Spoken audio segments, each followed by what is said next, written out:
It's Football Sunday. Let's go. What's up, everybody? Welcome to Tim Reynolds Show. You know I had to get suited and booted. Make sure I dressed up nicely for my first Sunday countdown to the Tampa Bay Buccaneers in Week 1 taking on the Washington Commanders. And man, finally, football is back as the 2024 NFL season kicks off. Woo! I cannot wait. Welcome everybody to the show. We're going live here a little bit later than I'd like to. You'll probably see these lives every Sunday before the Bucs game, maybe just a little bit earlier than I am right now. But thank you guys. Hopefully everybody gets into the chat here in a little bit. Make sure you leave some comments, guys, and like and subscribe to Tim Reynolds Show for more football content. Like I said, I'll be doing this every Sunday, a little preview to whatever game and week it is for the Tampa Bay Buccaneers all season long. And then I'll also be going live on my channel as I go ahead and broadcast, pretty much commentate on the game, going live on my channel later today. The game today is at 4:30 or 4:25, I think, as the Washington Commanders come to Raymond James Stadium in our house, Tampa Bay Buccaneers, baby. And let's see if we get a good game here in Week 1, guys. So going over some details for the game, guys. Like I said, Washington Commanders to the Tampa Bay Buccaneers. Looks like right now ESPN Analytics has the Tampa Bay Buccaneers at a 60% chance predictor to win this game. They give Washington Commanders about a 39% in this one to win. And then we see the point spread. The Tampa Bay Buccaneers are a 3.5-point favorite in this particular game. Should see a lot from these teams facing off with each other after a lot of big moves during the offseason. We'll go over the injury reports for both teams. We'll start with the Washington Commanders. It looks like they will be without quarterback Marcus Mariota, who was supposed to be the backup but was put on IR earlier in the week. He's designated to return in October 6th. We also have, there looks like defensive tackle Jerzon Newton is doubtful to play in this game, so we have to take a look at that. And then they have a couple other people that were already on IR earlier in the preseason. And then, guys, going over for the Tampa Bay Buccaneers injury report, we'll see that Calais Cansey, the defensive tackle for the Tampa Bay Buccaneers, is out today with a calf injury. Also, Logan Hall, defensive end for the Tampa Bay Buccaneers, is also out of this game with an ankle injury, I believe. And then we also got Trey Palmer is questionable, the wide receiver. He has a concussion, so he's got to go through the protocol at the very beginning of the game today before we can find out if Trey Palmer will be available for the Tampa Bay Buccaneers today. But like I said, guys, this is Tim Reynolds Show. Make sure you hit that like button, hit the subscribe button, and thanks for checking out the channel. So Tampa Bay Buccaneers taking on the Washington Commanders. A couple of key points we should look at. Let's look at the Washington Commanders team overall. They got a rookie quarterback starting, Jaden Daniels, the second overall pick there in the 2024 draft, as he's poised to have an amazing NFL career going forward, but he gets to start against our Tampa Bay Buccaneers stout defense, with the Bucs bringing back Levante David, also signing Antoine Winfield Jr. to a long-term deal. That was very, very important in order for them to get on the right track for the Tampa Bay Buccaneers in this season. We also got defensive tackle Vita Vea, who's going to be a menace on the defensive line for this rookie quarterback. Now, as far as the players to look at for the Washington Commanders, they have a lot of good players on their offense, including running back Austin Eckler, who signed this offseason from the Los Angeles Chargers. He should definitely help out that running game in the backfield, but he's also very elusive, and he can catch the ball out of the backfield very, very well. One of the top pass-catching backs in the NFL, I would say. So this is going to be up to the Tampa Bay Buccaneers to see if they can really shut down that running back in the passing game. And speaking of the passing game, he's got a couple of wide receivers, but notably one wide receiver is Terry McLaurin for the Washington Commanders, is one of the elite guys that he will be looking at on the outside as McLaurin looks to get back on track now that he has hopefully a good quarterback for a long time. But we also have a good tight end in Zach Ertz, who was signed this offseason for the Washington Commanders. So watch out for those key positions for the Washington football team there. Or I should say Washington Commanders, right? Wish they were still called the Washington football team. That was a pretty cool name. And as far as their defense for the Commanders, They signed this offseason linebacker Bobby Wagner, who is a Seattle Seahawks, legend. He comes over there with Dan Quinn, who is now the new head coach for the Washington Commanders. So this defense, though, for the Commanders are going to have their hands full. Why? Because let's talk about them Tampa Bay Buccaneers, baby, right? Because, see, quarterback Baker Mayfield and wide receiver Mike Evans and wide receiver Chris Godwin are looking to continue their success after a successful season last year as far as number-wise goes, and I expect them to improve this year, because Mike Evans is definitely one of those elite wide receivers in all the NFL. And Chris Godwin is one of the best possession receivers in all the NFL. And he's going to be back in the slot this year with new offensive coordinator Liam Cohen really calling the plays and running the offense for us this upcoming season. And man, this offense could be so dynamic for the Tampa Bay Buccaneers as third-year running back Rachaad White really looks for a breakout year this year after he finished so strong near the end of last season, not only being one of the best running backs to catch the ball out of the backfield, but also really helped improve this rushing attack in the last 5 weeks of the season last year. And I expect that to improve with this new revamped offensive line for the Tampa Bay Buccaneers. With our first round pick, we took the center we took a center out of Duke, or a guy that will be playing center for us. And we have with the new offensive line that we're set up with, I really do think that these guys are going to be able to get this rushing game going this year, and hopefully we won't be at the bottom of the barrel when it comes to rushing offense this season. Guys, thank you so much. We got 10 people in the chat. Let's go. Make sure everybody hits that like button, hit the subscribe button, and check out Tim Reynolds Show, as this is our Sunday countdown preview show for the Tampa Bay Buccaneers. Looks like, got a comment from Amber Reynolds, looking good. Thank you, baby. Appreciate you, wifey. And then we also got Flag Football Edits. Seahawks can beat the Bucks any day. Hey, man, I don't know about that with that Seattle team being all renew with their new head coach. Best of luck, though, to Seattle. They always play everybody tough.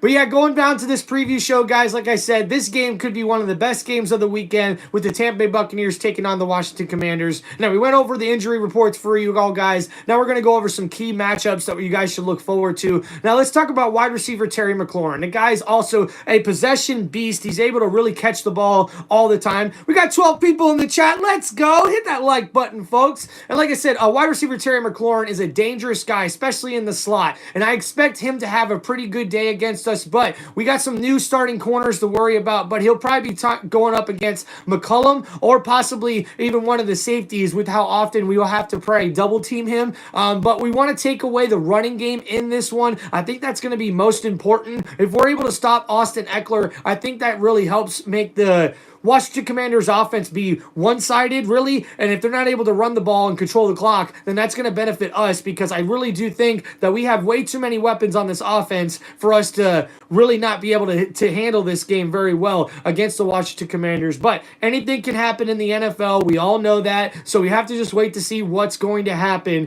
with this Tampa Bay Buccaneers team versus the Washington Commanders. Man, what a great freaking day it is as the NFL season is back. I cannot wait for games to get started. We already gone to a countdown. We're less than 1 hour away from a lot of the games starting, guys. And hey, let's go ahead and give you guys a little bit of a show here. See, I got my setup all done here for the games later today. I'm trying to go ahead and get everything good. I got the flag up there too. You see, I had to make sure I dressed up just real quick, for the game. I'm setting up my my room here. I got it set up for the live stream that I'm going to be doing for the Buccaneers Bugcast today when the Buccaneers game comes on at 4:25. So make sure you guys tune in to Tim Reynolds Show for that. I'm going to be doing these every single Sunday, just a little preview to get you guys ready to go for the Tampa Bay Buccaneers game. Man, what a crazy day it is, man. Football season is back. I'm so excited. Now, some of the key things that happened in the offseason for the Tampa Bay Buccaneers, obviously re-signing a bunch of guys on that offense with left tackle Tristan Wirfs finally getting his contract extension, Baker Mayfield getting re-signed, Mike Evans getting his contract extension that he much deserves. I think it's finally time to see a good continuity on this offense with a lot of players coming back with a lot of familiarity. I think Baker Mayfield is definitely going to take another step forward in his progression, especially when you have two premier wide receivers like Chris Godwin and Mike Evans. I mean, anything is possible, man. I really expect this passing offense to be a top 15 offense this year, especially throwing the ball. Now, we got to get better in the rushing game, and I know that third-year running back Rachaad White wants to be a part of that. Now, it's just a question of whether or not we're going to be committed to the rushing game. And we'll have to see what happens with new offensive coordinator Liam Cohen leading the way and hopefully calling the plays for us going forward. Now, as far as that's concerned, I really do think with this new revamped offensive line, we could be looking at a very, very good Tampa Bay Buccaneers team. Now, I'm going to go ahead and go over the roster real quick with you guys. Just some key players, notably, to look over for your season. And we're going to start with that offensive line. So what we got right now is Graham Barton, number 62, will be the team's new starting center. That's our rookie first-round pick this year. It looks like, too, at guard, we're going to have Ben Brenson. And then we're also going to have Cody March as far as our guards. And then Luke Gedicke is supposed to be our right tackle. And then we have Tristan Morris, obviously, at the left tackle position. So that should be pretty interesting going forward. And then we go ahead and check out the defensive pieces for the Tampa Bay Buccaneers. Some newer guys to really look at maybe this year that could have an impact on the team. We don't have a lot of new guys this year, to be honest with you, but cornerback Bryce Hall from the New York Jets should be a really, really good addition to that secondary. But not to mention, welcome back Jordan Whitehead, man. He'll be wearing number 3 this year, and I think that's going to help solidify this secondary with, of course, one of the best safeties in the league, Antoine Winfield Jr., back there really helping this secondary out. Now, I know we didn't do good against the pass last year, but I expect that to change, especially with all these new guys we got back there in the secondary. Now, as far as the guys on the line, man, Yaya Darby, that guy was a beast near the end of last year, and I expect him to get some double-digit sacks this year to really help out that team. Now, much notably, Calais Canty, the defensive tackle who played really, really good for us, our first-round pick last year, he actually is going to be out for this game with a calf injury, but when he gets back on the field, him and Vita Vea are going to make such a good 1-2 punch on the defensive line. I think it's definitely going to be one of the best in the league. Now, we have to make sure we focus on our rush defense. Anytime the Tampa Bay Buccaneers have been competitive and have been able to get into the playoffs, it's when our rushing defense is at its best. If we can get that back on track, I really do think that we'll be able to improve in the secondary as well and hopefully be a top 15 defense this year. I really do think we have the pieces both on defense and on offense to be a top 15 team overall and really make a push to the playoffs this year, if not win the NFC South once again, because I'm not scared of the Falcons and definitely don't look like the Panthers or the Saints are going to be much competitive rosters going forward in the 2024 season. So, guys, we're going ahead and going over to the Washington Commanders now, as we'll go ahead and click on their roster and see the key players that you should be looking at for that team for this Week 1 matchup here, as the Washington Commanders will end up coming to Raymond James Stadium to take on the Tampa Bay Buccaneers.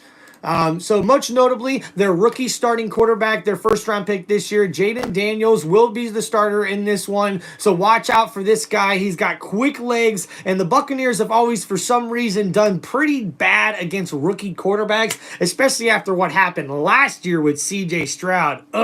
It was tough. So we got some couple more comments here. Of course, we'll ignore the trash talk there from the CeeDee Lamb guy.